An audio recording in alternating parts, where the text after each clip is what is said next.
"It was the echo," said Gabriel Grubb, raising the bottle to his lips again. "It was not," said a deep voice.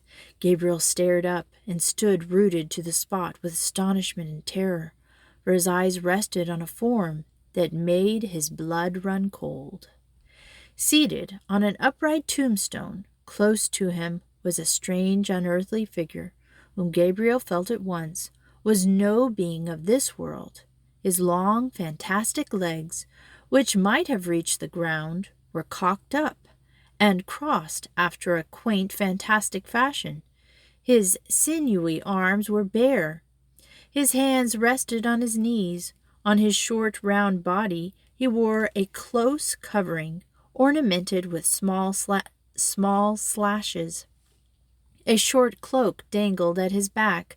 The collar was cut into curious peaks, which served the goblin in lieu of ruff or neckerchief, and his shoes curled up at his toes into long points. On his head he wore a broad-brimmed sugar-loaf hat, garnished with a single feather. The hat was covered with a white frost, and the goblin looked as if he had sat on the same tombstone very comfortably for 200 or 300 years. He was sitting perfectly still. His tongue was put out, as if in derision, and he was grinning at Gabriel Grubb with such a grin as only a goblin could call up.